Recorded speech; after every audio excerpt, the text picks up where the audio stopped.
Well, I know people are still joining us, but I want to welcome everybody that's on, and we want to be respectful of everyone's time. So we're going to go ahead and get started. I'm Fran Wagner, president of the League of Women Voters of Kentucky, and we want to welcome you to this webinar on voting. And you probably have noticed in the news that there have been a lot of changes in voting laws in terms of when we can vote, how we can vote.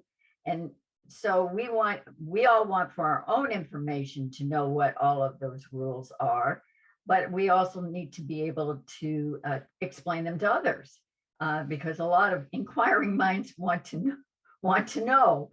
And we have with us tonight just the person to answer all of those questions.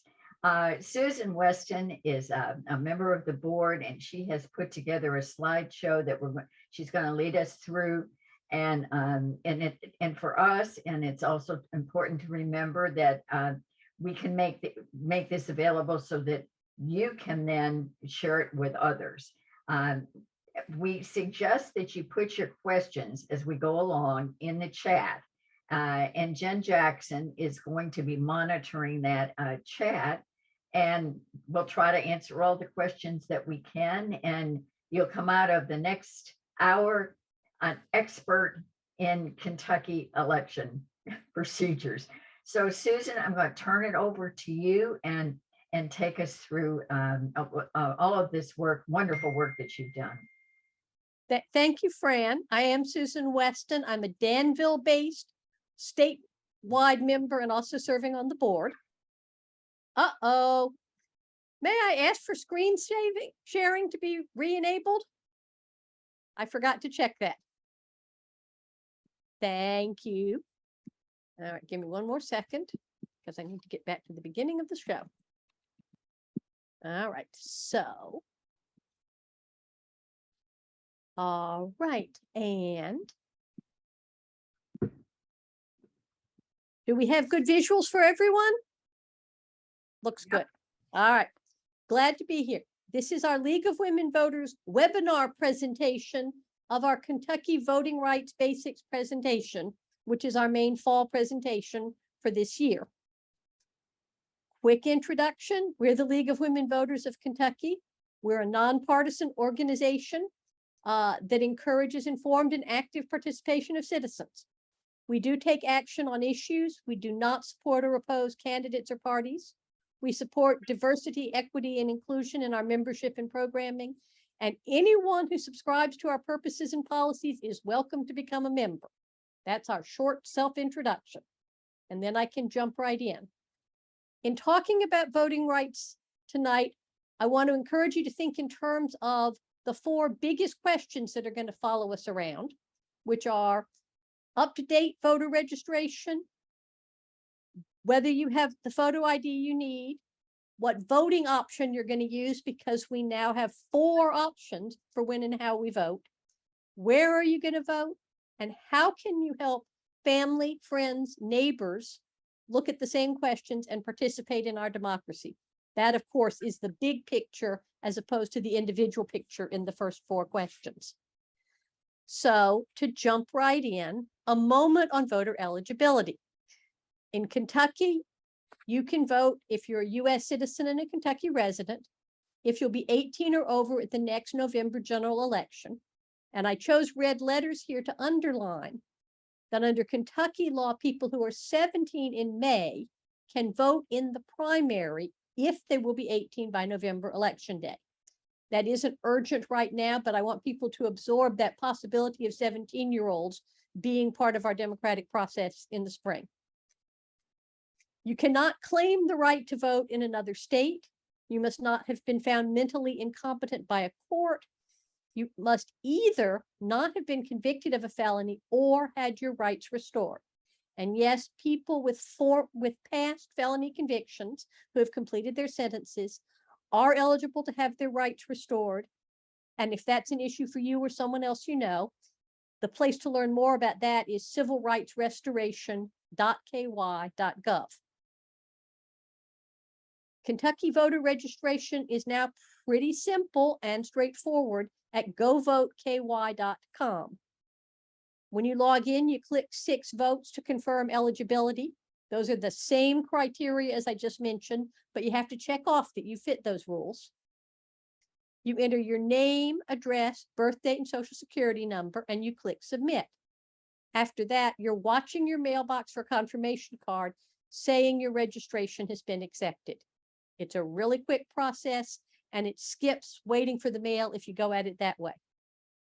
I do want to say the familiar older methods using postcards or downloaded forms also still works. You can fill out one of those forms, mail it to the address on the card, give it to someone who's conducting a voter registration drive, or turn in the form at your county clerk's office. Any one of those will still work. The online version skips an intermediate step, but the old version still works. I do also want to urge, I'm betting that many of us are registered. I want to urge everyone to check your voter registration, and I'll just say early and often. Please excuse my cough. You can use govotky.com, pull in and check. It lets you update your address if you move, update your name if you change it legally, spot and fix any mistaken changes or removals.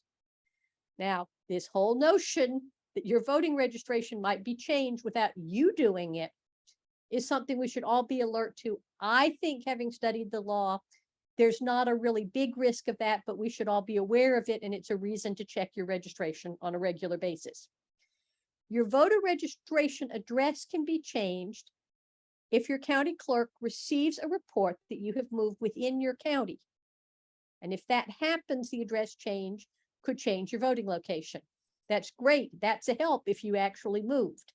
If by any chance your name is somehow confused with someone else's name and someone else's address, it could make you crazy. That's what you're watching for. Your voter registration can be fully removed immediately if there's a death certificate, there's a felony conviction, there's a court ruling of mental incompetence, or you register to vote in another state. That registering to vote in another state, all of those maybe have a little risk of confusion about name, but they're very tight legal requirements. It's not a general somebody doesn't like you or doesn't think you live here. It's the formal steps that would cause that to happen. Moving much more slowly. If there's a report that you have moved out of your county, there's a process by which you can be removed. You're sent a mailing to ask if you moved. If you respond to the mailing and say, no, I haven't, that's the end of that. If you don't respond, there's a waiting period through the next 2 federal elections. But even then, if you vote in either of those federal elections or in the state election in between, that also removes you from any risk of being removed. So this is a tight process. It can happen. Pay attention. I don't think it's a major menace. On the other hand, I bring it up and ask people to check, because if by any chance there's some pattern of people being removed when they shouldn't be, it will help if we know about that early. It'll help if we spot it, if people can be discussing it long before the election. Next big issue. This is an actual legal change in the rules for what kinds of ID you can use. Kentuckians now have to show photo ID to vote as the main legal structure of how you identify yourself. The ID also has to come from an acceptable source. The big one is Kentucky state government. The big example is if you have a driver's license, you're covered, right? Other IDs issued by state government will also work to get you permission to vote. Permission? No. Get you not facing any barrier to voting based on ID. U.S. government ID also works, including passports. There's a set of military-related ones from the Department of Defense, Uniformed Services, Merchant Marine, Kentucky National Guard. Any U.S. college, university, postgraduate, technical, or professional schools photo ID will work, and photo ID from any Kentucky local government will work. If you don't have any of those, you can get a free photo ID from the state offices that make driver's licenses. Those are located online for you to look up where they are at drive.ky.gov. Many of us were used to that. You go to your circuit clerk. That's over. That it has become a state transportation cabinet responsibility. So drive.ky.gov is where you look for driver's license offices or to get the free ID.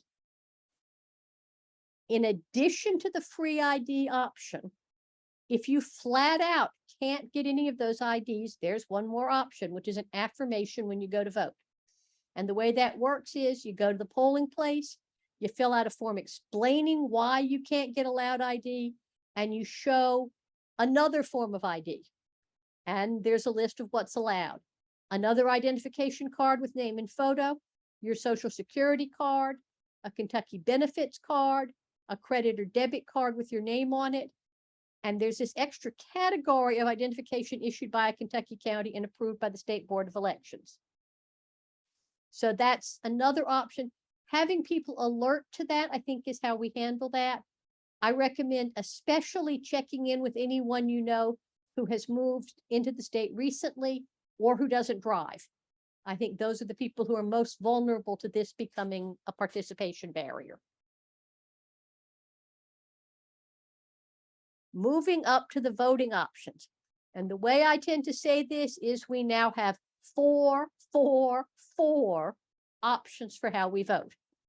Everyone I presented to without underlining the four, the human mind tries to make it one step simpler than it is, because these are options that have value, but four is a lot to remember. The completely familiar one is you show ID and you vote in person on election day. The new option, which we saw a version of in 2020, but is now a permanent option, is the early voting. So you show ID, and the Thursday, Friday, Saturday before election day, you can also vote, and you don't need to give an excuse. Before that, there are 6 days when you can vote if you do have an excuse, explaining why you can't use the later options. And that's really helpful. That's 6 business days. So it's only Monday through Friday, but you have an opening there for that third option for in-person voting. And I'm going to go through all of these with the detail of when you can do each one. And then the fourth one is mail-in excused, where you request a ballot online.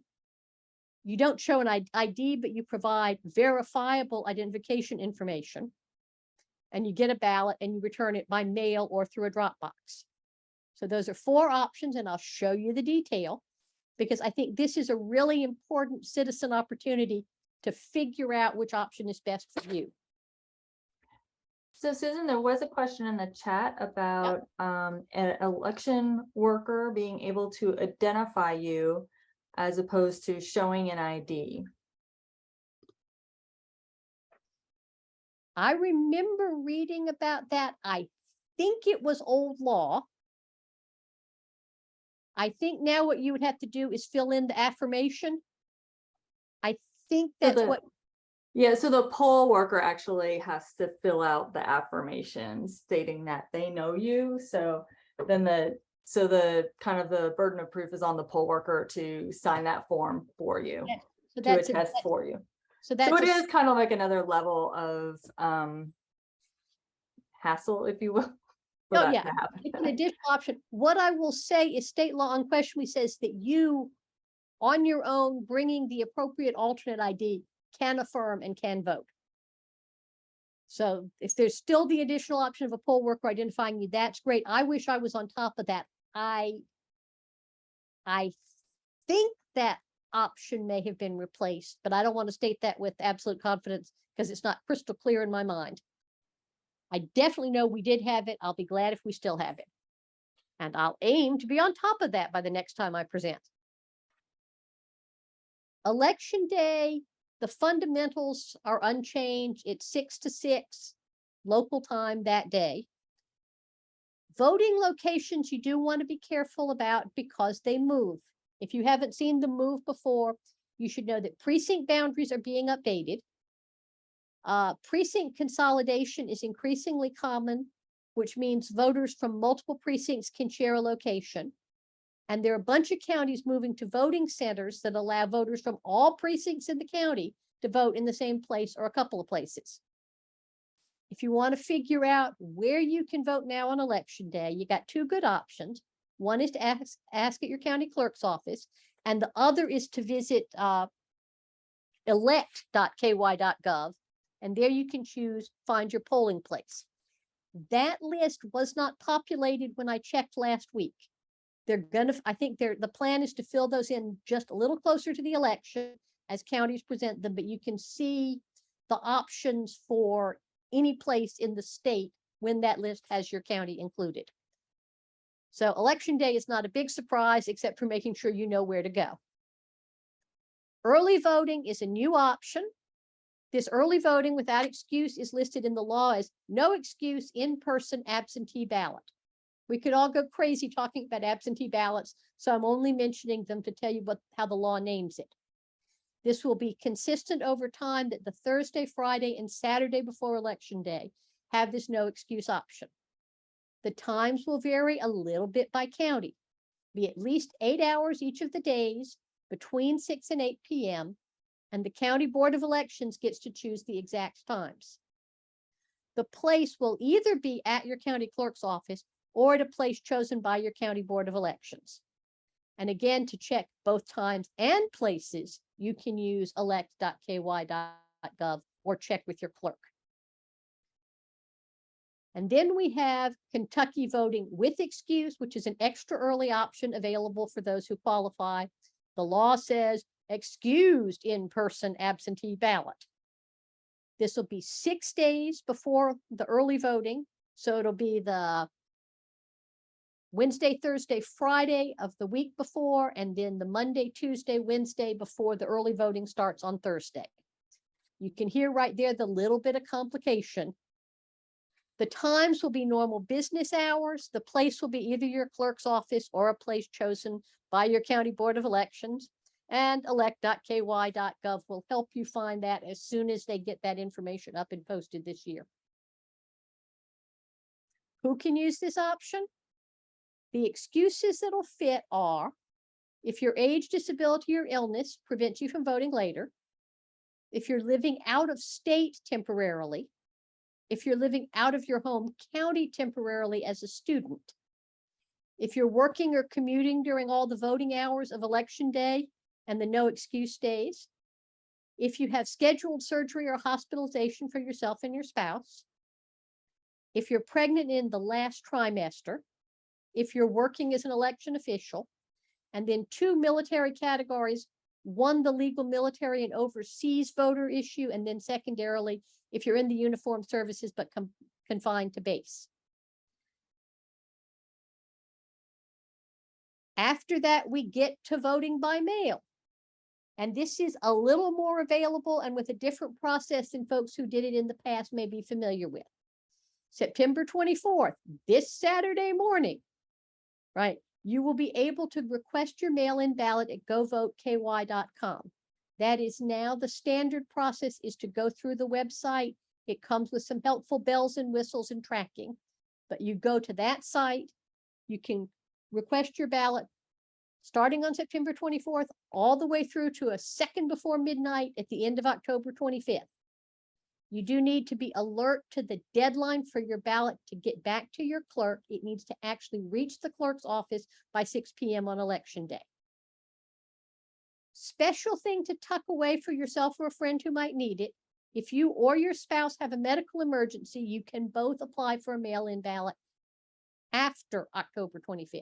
You can apply from the 25th right up to Election Day in that medical emergency situation. My lawyer mind cannot list off these rules that apply to you and your spouse without noticing that marriage equality actually matters for people being able to use that option. Who can vote by mail? Here's a slightly different list, but you can vote by mail if age, disability, or illness make in-person voting not an option for you. If you're living out of state temporarily, or you're living out of the county as a student. If you're going to be out of the county for all hours of in-person voting.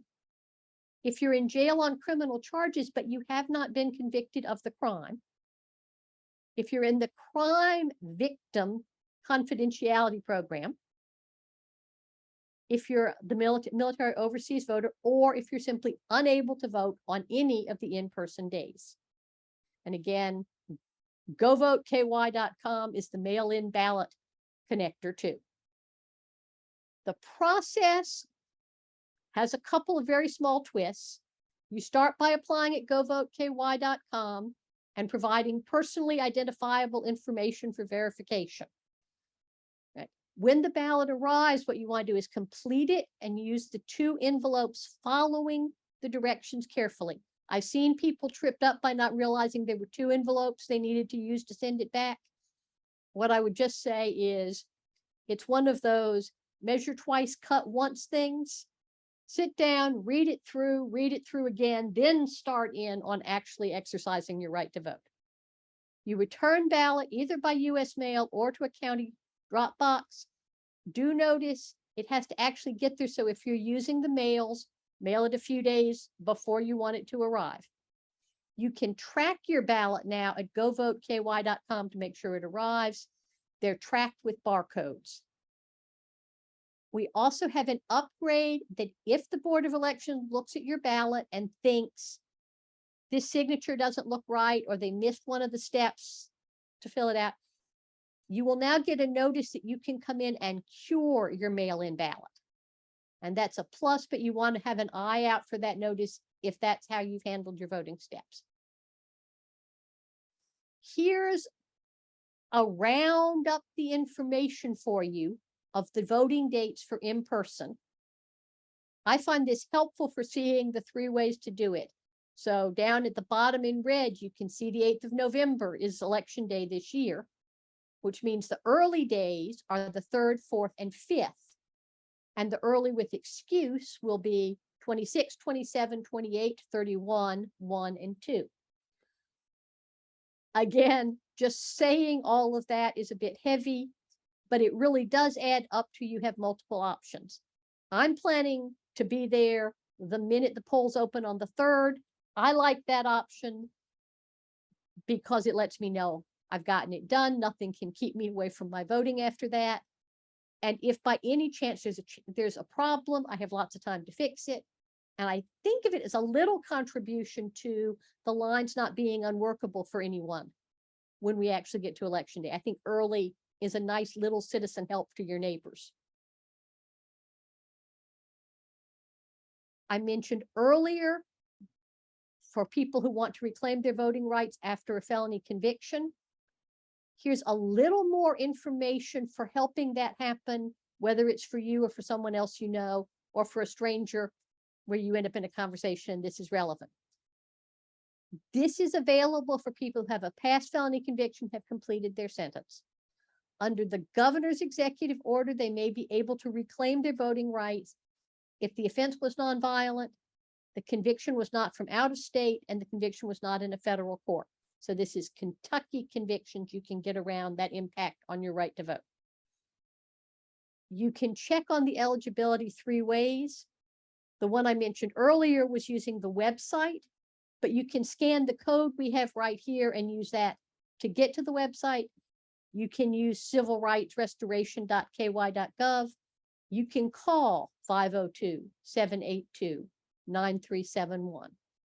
This is an important opportunity to welcome fellow citizens back into one of their rights as citizens. Susan, we do have a question going back to mail-in ballots. Are counties providing drop boxes for voters to return absentee ballots? Every county is required to have one.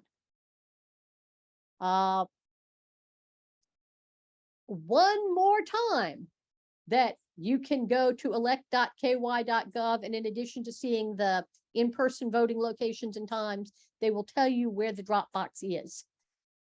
That again, it really should start showing up available quite soon, since people are going to be requesting the ballots very soon. But I haven't seen that populated quite yet. I have an idea that's going to be a specialized announcement that we float out over social media as soon as we see it. And I hope it'll be ready by Saturday. But the drop box is, one drop box is required everywhere.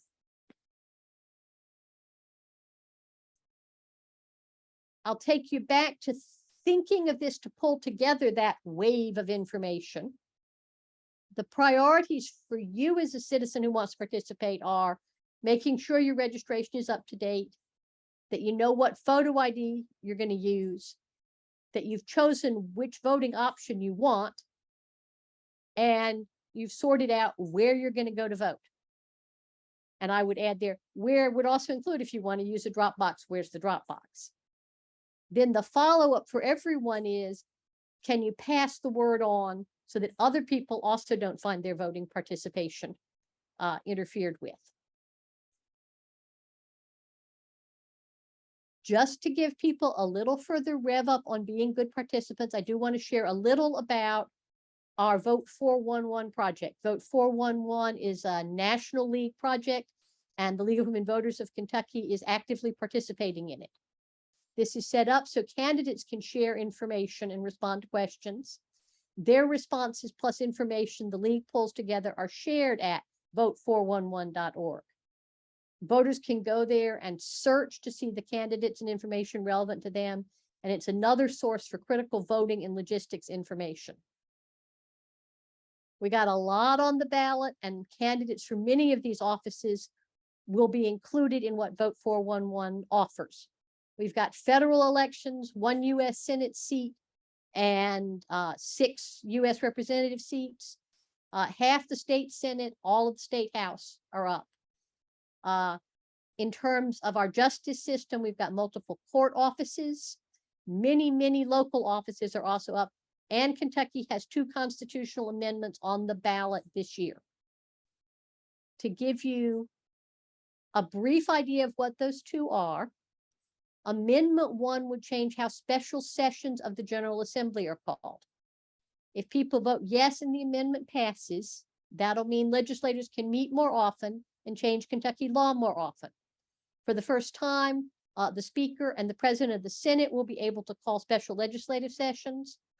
Those sessions can add up to 12 days a year to the legislative calendar.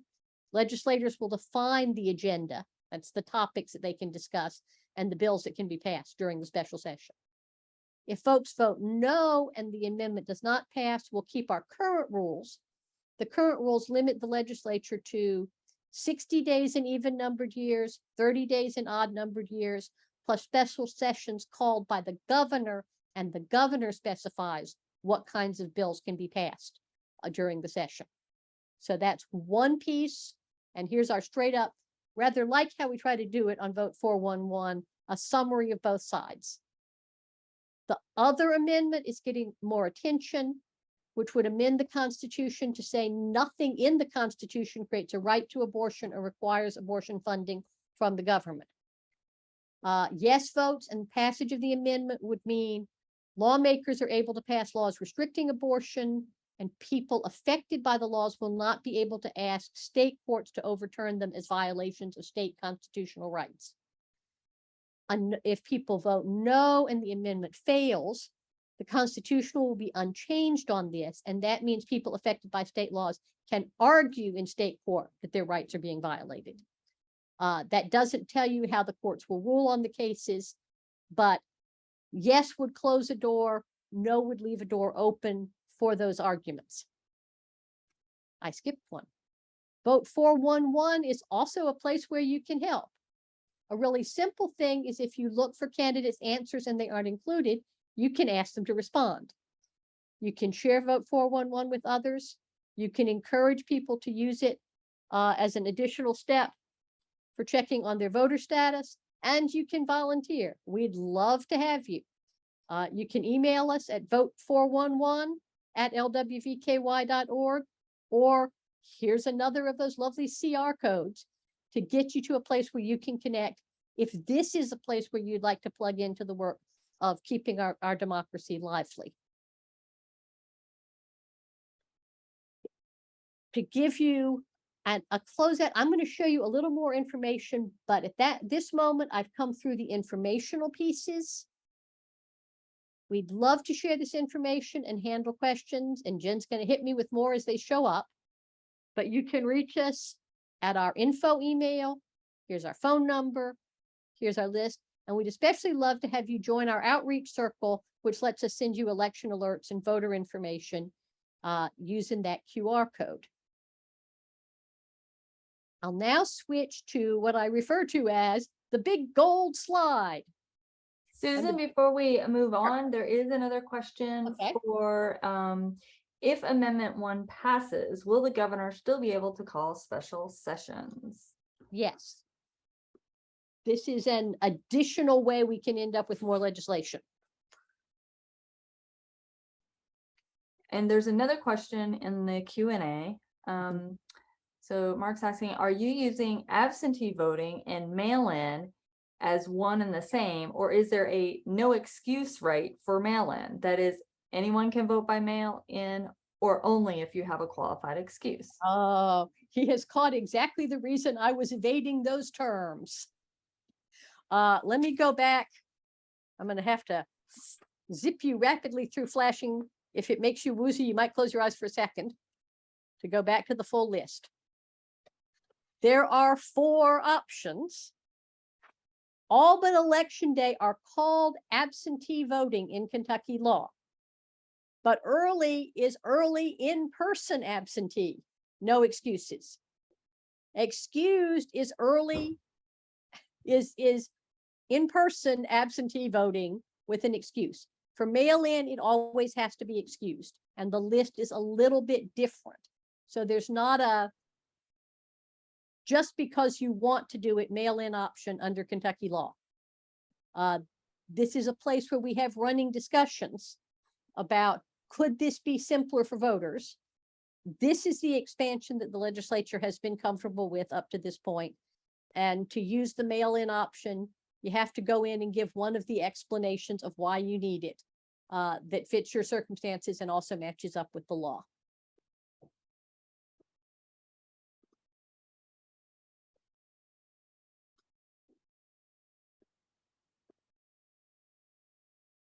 And back to the big yellow slide. Nationally and as a state league, we are working pretty intensely on the defending and building up democracy agenda as well. And that does move us to some LWVKY advocacy that fits under that provision. The big yellow slide is to show you that I just switched from informational to the advocacy issues. As I said at the beginning, we don't endorse candidates or parties. We do advocate on some issues.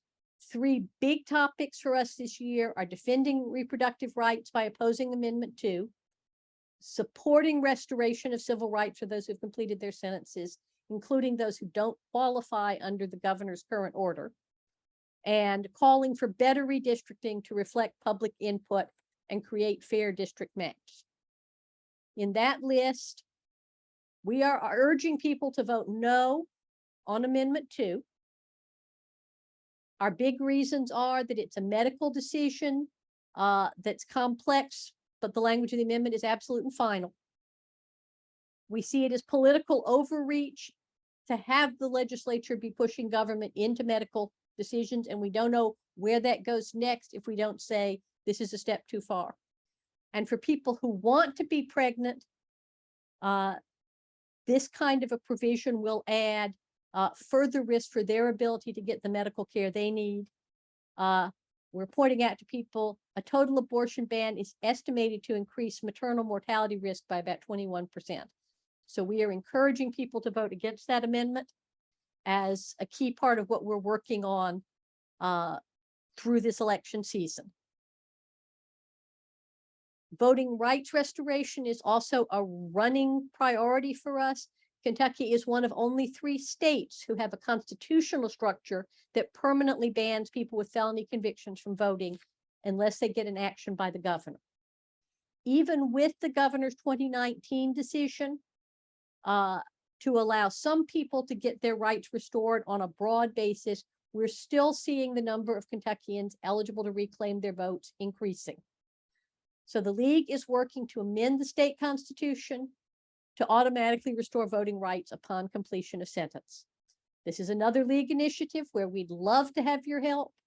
The email for that is restorethevote@lwvky.org, or you can call us at our office number and we'll connect you right up if you want to be involved in that one. When we last worked on surveying and knowing how people think about this issue, 2/3 of the people of Kentucky agreed that voting rights should be returned to people automatically once they have completed their felony sentence. So we're trying to move the state in line with that broad opinion and in line with how nearly every state in the union handles this issue. And finally, this time last year, redistricting was the main thing we were talking about. The legislature has adopted maps based on the 2020 census now, but there's a lot of frustration with them.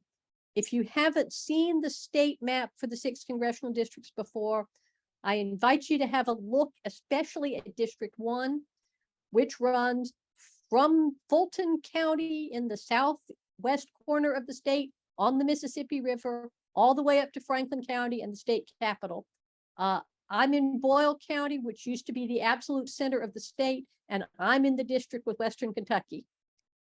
There's also been a bunch of criticism of District 4, which is an awfully long district to try to drive through, and concern about the legislative maps as well. There's a case before the Kentucky Supreme Court challenging this US House map and challenging this Kentucky House of Representatives map. And the case has made it to the state Supreme Court. It is possible in the coming months we will hear a ruling. And if that ruling says these maps don't fit our state constitution, we'll have another round of opportunity to press for public input and for fairer maps in doing another round. If we don't get that opening, we keep pushing to have future redistricting be more inclusive and have fairer results, because this is a key issue of whether people's votes can be and voices can be heard. And with that, I come back to the concluding point about how much we'd love to be in contact any of the ways you want. And I can pause and ask, do we have a next set of questions? Yes, there is another question. I answered this in the chat, but I just want to bring it to everyone's attention. As what is the age for using age as an excuse for absentee voting? I have never seen an answer to that. I think people should make a decision that's based on their own circumstances. Yeah, and I've discussed that with Don Blevins, the Fayette County clerk, and he's like, it's not specified, so it's kind of up to your discretion what that means. Right, that of course creates fun both for 63-year-olds who are feeling weakened and less able to move about, and for 80-year-olds who are ready for the Olympics. Both need to think about how they understand that, but I would encourage people to do what's good for them and good for their own situation. And that includes taking up the mail-in option if there's one you can click in good faith.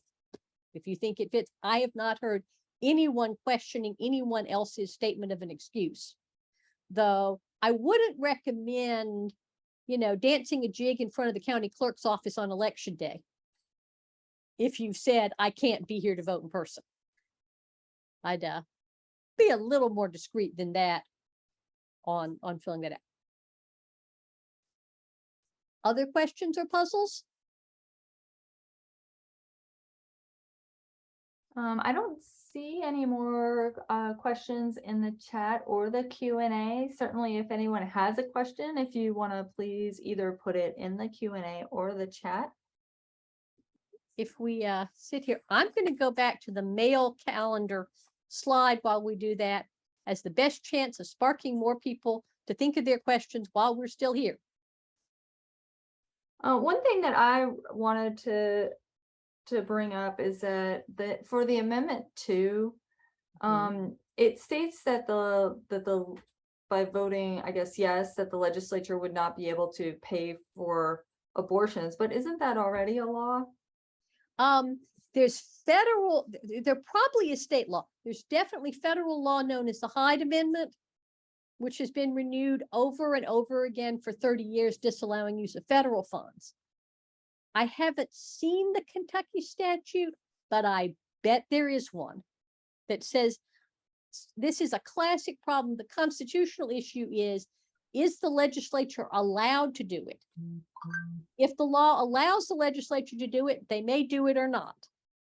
And that trips people over unless they're obsessed with constitutional law. But in all likelihood, if Amendment 2 is fully defeated, the legislature will go on passing laws and the issue will be people challenging that in court.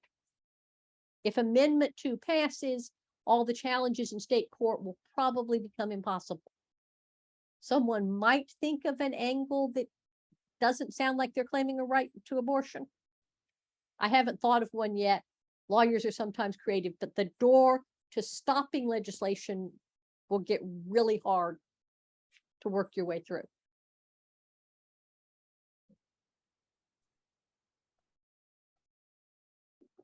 There's a comment in the chat saying that federal law can pay for rape, incest, and life of the mother only. That sounds like what one would expect there to have in state law. I have spotted there were 2 questions in the Q&A. And one that came in a moment ago was, what's the website to check for places to vote and for registration? And there are 2 websites for that. All right. For checking for places to vote, that's elect.ky.gov. And that's right there on the screen at the bottom right now. The other site is govoteky.com. And govoteky.com will allow you to register and check your registration. And Becky has also hit us with one. This is funny. The Q&A seems to have gotten a few people's attention. So Becky asked, can people who are incarcerated but not convicted, they're awaiting trial, still vote? And the answer to that is yes. If they're incarcerated, though, they need to go through the mail-in ballot process, since they're not likely to be released to go out if they're being held.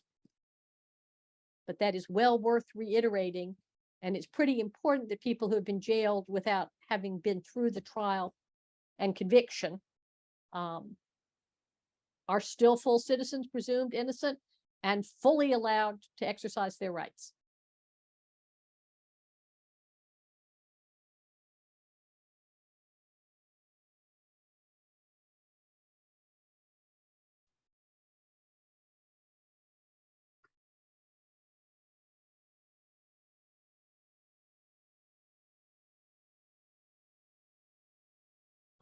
And Mark Nykirk has come up with another question asking, if a college student lives in one county and commutes, I'm going to bet Mark meant county and not country, lives in one county and commutes to another for college, but doesn't live on campus, can that student vote absentee or mail-in?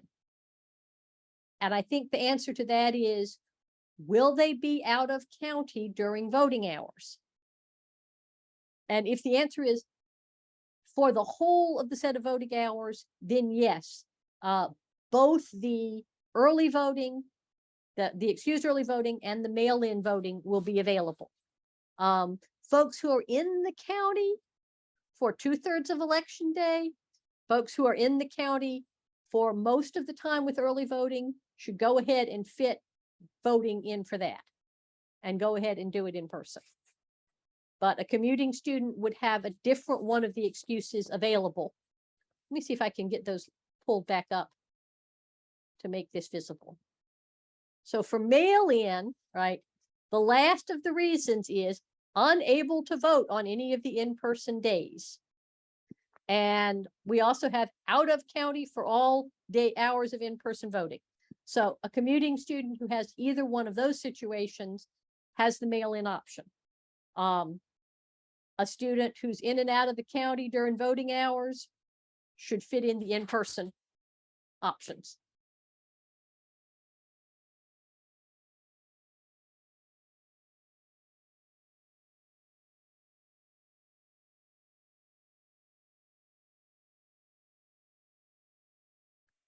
And now, Jen, I think we have heard this whole set of thoughtful questions from thoughtful folks, which are really helpful for pulling the pieces together.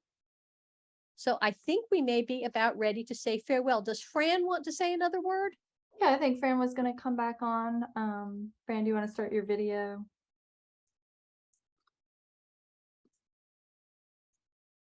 Susan, if you want to stop sharing. Oh yes, that will improve the visuals, won't it? There you go. Come there. Thank you so much, Jen and Susan. Really helpful. In case you just didn't quite get enough of that, we're going to repeat this webinar on Tuesday, the 28th at 11 a.m. Is that right, Jen?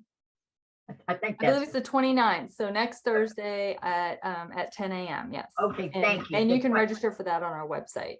Right, right. Or you know somebody that you think would like to hear the whole presentation. Have them be sure and contact us on that. And we'll make sure that they can get registered and get this information. And thank you very much for your questions and your interest and involvement. And most of all, I thank Jen for helping facilitate all of this, and Susan for putting this whole terrific explanation together of what requires really a lot of detail. But the good news is in Kentucky, we have more ways to vote than we used to have. Now, during COVID, we actually had a few more ways we could do it during COVID. But before that, we were more restricted than we are now. Now, there are still many things we would, as a league, that we would like to make easier for voters. And we keep working on those things. But for right now, we have a lot of options. And so we need to be aware of them and use them. So thank you, everybody, for participating. Thank you, Susan. Thank you, Jen. And good night to everybody. All right. Glad you've been here. Have a great evening.